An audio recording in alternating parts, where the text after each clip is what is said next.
సభాధ్యక్షులు రాజు గారికి, ఇంతకుముందు సంభాషించినటువంటి ఆంధ్రప్రదేశ్ శాసనసభ డిప్యూటీ స్పీకర్ బుద్ధప్రసాద్ గారికి, ఎప్పుడో 1963లోనే పద్మశ్రీ పొందినటువంటి లక్ష్మీనారాయణ గారికి, వారే చెప్పారు, లక్ష్మీనారాయణ అంటే చాలామందికి తెలియదు, హిందీ మ్యాన్ ఫ్రమ్ సౌత్ అంటే అందరికీ తెలుస్తుందని చెప్పారు వారు.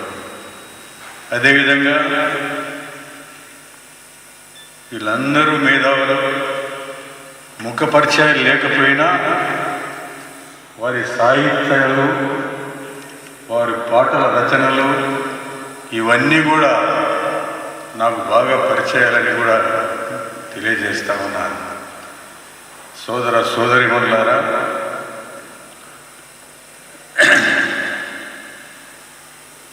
మీ అందరికీ నా హృదయపూర్వక నమస్కారాలు. యుక్త లండన్ వారు మమ్మల్ని ఇక్కడికి ఆహ్వానించి తరతరాలుగా తెలుగు ప్రజల సంస్కృతిని నిలబెట్టే ప్రయత్నం చేస్తున్న మీకందరికీ మరొకసారి నమస్కారం తెలుపుకుంటున్నాను. ప్రపంచవ్యాప్తంగా దేశ విదేశాలలో మన తెలుగు సంస్కృతికి మమేకమై మన సంస్కృతిని, సాంప్రదాయాలను అక్కడ ఉన్న సమాజానికి తెలియజేస్తూ వీరు చేస్తున్నటువంటి ఈ కృషికి మనసారా నేను అభినందిస్తున్నాను.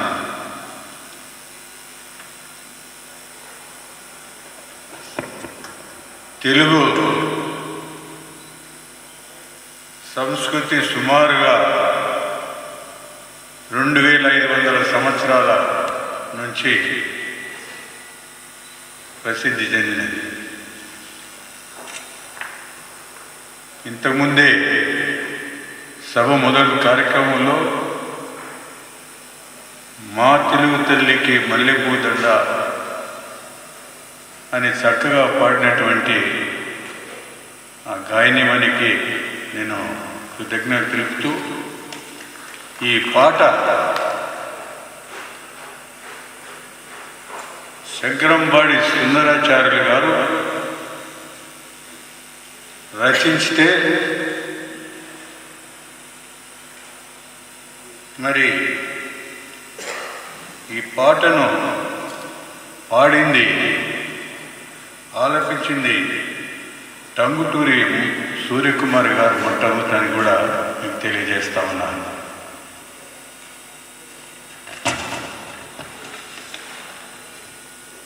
తెలుగు భాష వీళ్ళందరి ముందు నేను మాట్లాడాలంటే కొద్దిగా జంకుగా ఉంటుంది. అయినా మహామేధావులందరూ తెలుగు భాష గొప్పతనం ఏమిటి, తెలుగు రాస్తే రమణీయం, తెలుగు వింటే కమనీయం, తెలుగు విలువ గణనీయమని అందరూ చెప్తుంటారు. హరికథ, అష్టావధానం, శతావధానం లాంటి ప్రక్రియలు మన తెలుగు భాషకి సొంతం. వేరే భాషల్లో ఇటువంటి ప్రక్రియలు ఉండవు. మరి ఎంతోమంది ప్రసిద్ధి చెందిన వారందరూ కూడా ఈ ప్రక్రియలు ఇంతకుముందే పాటించారు. తర్వాత వారి తరహాలో అనేక రచనలు వాళ్ళు చేశారు. భాషలు, పాటలు ఇవన్నీ కూడా వారి నుంచి వెలువడ్డాయి. ఆరుద్ర గారు, పిరదోసి రాసిన గుర్రం జాషువా గారు, కూనలమ్మ పదాలు రాసినటువంటి ఆరుద్ర గారు, కవి కోకిల దూరి రామిరెడ్డి గారు, వెయ్యి పడుగలు రామాయణ కల్పవృక్షం రాసిన జగత్ ప్రఖ్యాతి చెందినటువంటి శ్రీ విశ్వనాథ సత్యనారాయణ గారు, గాలి గీతాలని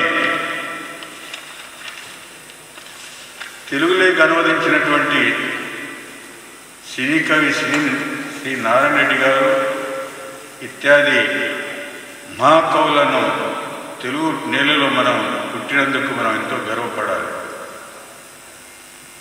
ఈ సందర్భంలో సి నారాయణ రెడ్డి గారు ఒక గజల్ని తెలుగులోకి అనువదించారు.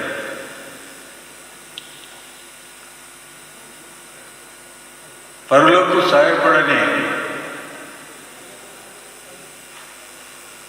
నరుడు బ్రతికేందుకు మూగ నేలకు నీరందివని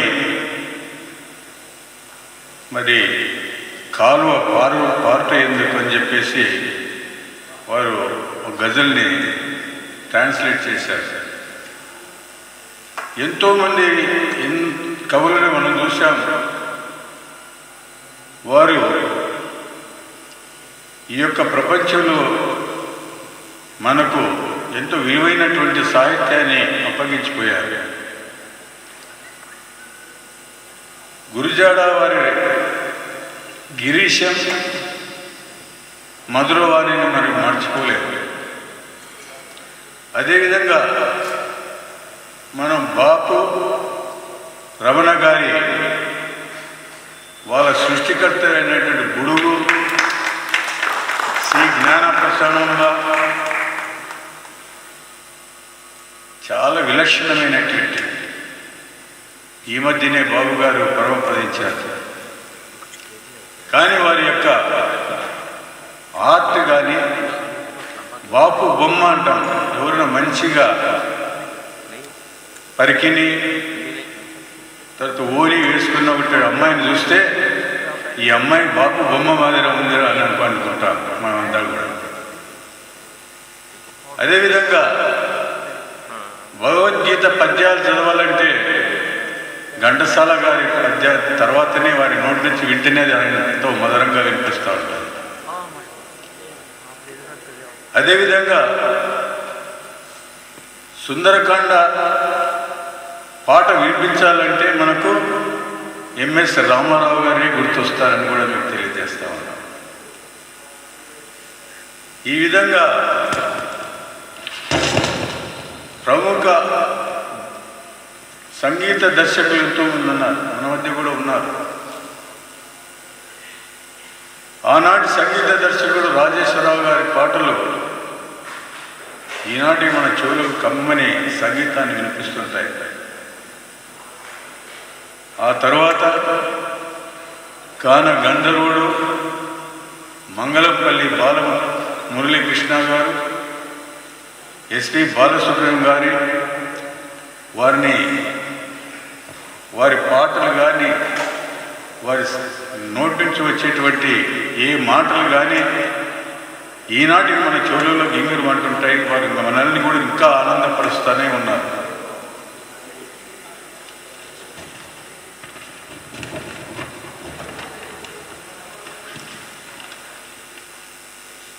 ఇవన్నీ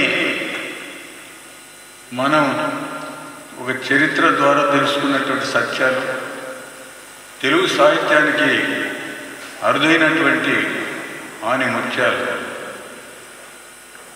ఇక సినీ ప్రపంచానికి వస్తే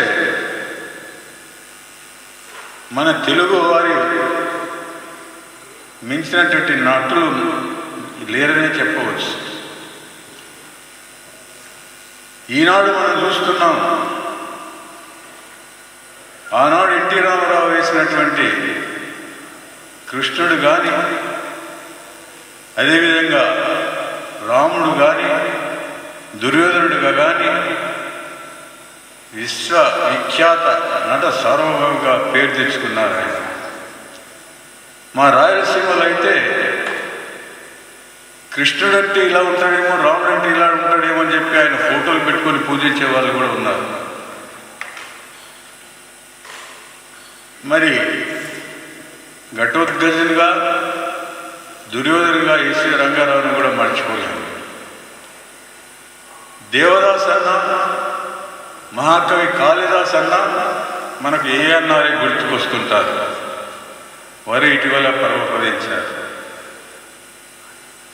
వీరందరి పేరు చెప్పి త్యాగయ్య, వేమన, మరి చిత్తూరు నాగయ్య గారి పేరు చెప్పకపోతే బాగుండదు.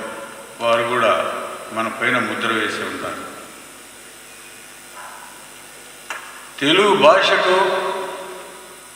భాష చెప్పినటువంటి తెలుగు నటీమణులు సావిత్రి, కన్నాంబ, అదేవిధంగా భానుమతి, వీరిని మించిన వారు కూడా మనకు తెలుగు ఈ సినీ ప్రపంచంలో కనపడారని కూడా మీకు తెలియజేస్తా ఉన్నాను. సుమారు 5 సంవత్సరాల క్రితం సంగీత సాహిత్య రంగాలకు తన యొక్క శైలిలో భువన విజయం ఆ రోజుల్లో స్థాపించి ఏర్పరిచి వారి ఆస్థాన కవులైనటువంటి అల్లసాని పెద్దన్న, ముక్కు తిమ్మన్న, దూర్జటి, తెనాలి రామగండు ఇటువంటి మహాకవులను వారి యొక్క కీర్తిని ఎల్లవేళలా అందరికి కూడా అందజేసినటువంటి శ్రీకృష్ణ దేవరాయలు గారు ఈ తెలుగు సాహిత్యాన్ని చాలా వరకు మనందరికీ అందజేసిన వ్యక్తి అని కూడా మీకు అందరికీ తెలుసు. అలాగే శ్రీనాథుడు, బ్రహ్మరి పోతన ఇద్దరు ఒకటే కాంటెంపరీగా ఉండి తెలుగు సాహిత్యాన్ని మనందరికీ రుచి చూపించిన వారు. తెలుగు చరిత్రలో మనకు తెలిసినటువంటి పెద్ద పెద్ద గ్రంథాలు, తెలుగును విరజిమ్మినటువంటి సాహిత్యం, కొన్ని గ్రంథాలను మర్చిపోలేనటువంటివి ఉన్నాయి. అవే మను చరిత్ర, ఓసు చరిత్ర, పాండురంగ మహత్యం, ఆముక్త మాల్యద, శృంగార నైషధం లాంటి మహాకావ్యాలను మనందరం మళ్ళీ మళ్ళీ చదవాలని చెప్పి మీకు విజ్ఞప్తి చేస్తా ఉన్నాను. ఆ వాడుక పదాలతో వేదాన్నంతా రంగరించి వేడుకగా తెలుగు ప్రజలకు అందించినటువంటి చిన్నప్పుడు క్లాసులో నుంచి చదువుకున్నటువంటి వేమన పద్యాలను ఎవరు కూడా మర్చిపోలేని కూడా మీకు తెలియజేస్తా ఉన్నాను.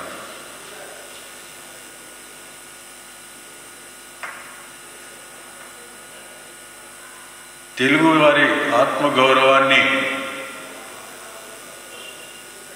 మేము మద్రాసు వారిని కాదు, మాది తెలుగు జాతి, తెలుగు ఆత్మగౌరవం మాకు ఉందని చెప్పి ఢిల్లీ వీధిలో చాటినటువంటి ఎన్టీ రామారావు గారి వారి ఆశయాలను ప్రపంచానికి చాటి చెప్పినటువంటి చంద్రబాబు గారిని మీకు గుర్తు చేస్తా ఉన్నాను. నేను ఈనాడు చంద్రబాబు గారి క్యాబినెట్లో డిప్యూటీ సీఎంగా ఉన్నాను, డిప్యూటీ ఉప ముఖ్యమంత్రిగా ఉన్నాను. నేను ఎప్పుడు చెప్తా ఉంటాను, ఆయన యొక్క కార్యదీక్షత, దక్షత, మరి ఒక పని పట్టుకుంటే దాన్ని సాధించే వరకు నిద్రపోయినటువంటి శక్తి, యుక్తి ఆయన సొంతం. అందుకోసమే చెప్తూ ఉంటాను నేను, చంద్రుడు రాత్రి 12 గంటలు ప్రకాశిస్తే మా చంద్రబాబు 24 గంటలు ప్రకాశిస్తున్నాడు ఆంధ్రప్రదేశ్లో కూడా నేను చెప్తా ఉంటాను. ఆయనకు అభివృద్ధి తారక మంత్రం. ఈరోజు హైదరాబాద్ నగరంలో ఐటీ రంగం 3 పువ్వులు 6 కాయలుగా అభివృద్ధి చెందిందంటే అది కేవలం చంద్రబాబు నాయుడు చేసిన కృషి అని కూడా మీకు అందరికీ తెలియజేస్తా ఉన్నాను. అరుదైనటువంటి నాయకుడు, ఆదర్శ పాలకుడు, తెలుగు ప్రజలకు ప్రేమికుడు, నిరంతర శ్రామికుడు, నవేంద్ర సేవలో నిపుణుడైనటువంటి నావికుడు. ఆయన క్యాబినెట్లో ఉండి పొగడం కాదు, నిత్యం చూస్తూనే ఉంటున్నాను కాబట్టి పక్కనే కూర్చొని నాకు అనిపిస్తుంది,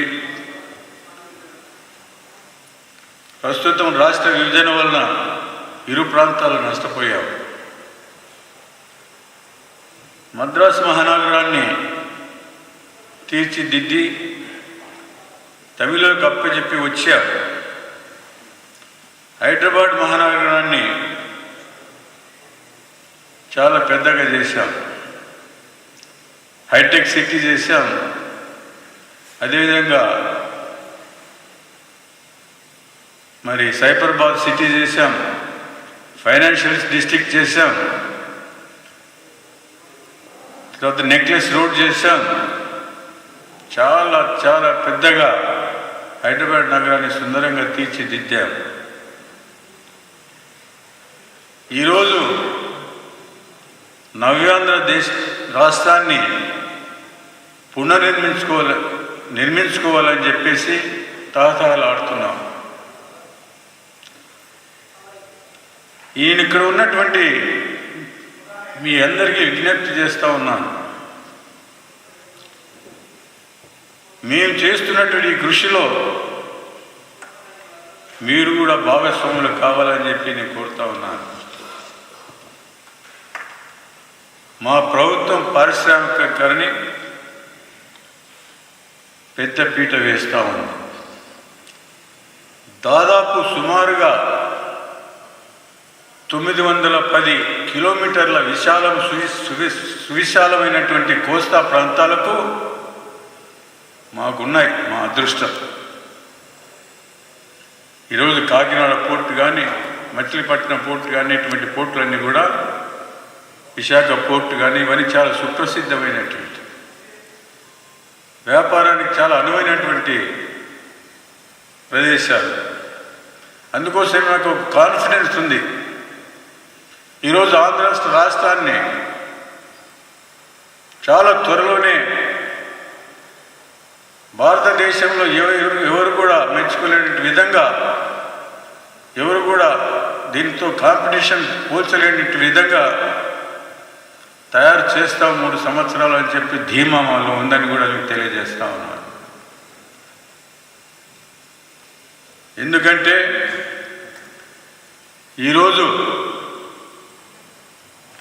వచ్చి 100 రోజులైంది. 100 రోజులకు ముందు మాకు డెఫిషియన్సీ బడ్జెట్, ఇంకో రాష్ట్రానికి సర్ప్లస్ బడ్జెట్. అప్పటి రోజుల్లో ఎలక్ట్రిసిటీ అంటే చాలా హేళన చేశారు మమ్మల్ని. బట్టల మీద తీగలు ఆరేసుకుంటామని చెప్పాడు చంద్రబాబు నాయుడు, ఏమి చేయగలడని. ఈరోజు గర్వంగా చెప్తున్నాను, నేను 0 డెఫిషియన్సీకి తీసుకొచ్చాము ఎలక్ట్రిసిటీని. ఈరోజు మేము 24/7 ఆ పారిశ్రామిక విధానాన్ని ప్రవేశపెట్టి, విద్యుత్ శక్తి రంగాన్ని ప్రవేశపెట్టి, అత్యంత కీలకమైనటువంటి ఈ విద్యుత్ రంగానికి విస్తృతమైనటువంటి ప్రచారం ఈరోజు చేస్తూ ఉన్నాం. అదేవిధంగా విజయవాడ, అరౌండ్ విజయవాడ క్యాపిటల్ నెలకొల్పాలని చెప్పి కూడా ప్రకటించడం జరిగింది. ఇన్ని హామీలు, ఇన్ని కథలు చెప్తా ఉన్నారు, డబ్బులు ఎక్కడి నుంచి తెస్తున్నారని చెప్పి చాలామంది అడుగుతున్నారు మమ్మల్ని. అదేవిధంగా కోస్తా ప్రాంతాలు కానీ, సెంట్రల్ విజయవాడ ఈ ప్రాంతాలు కానీ, రైతులకు వ్యవసాయమే చాలా పెద్ద పరిశ్రమ, చాలా పెద్ద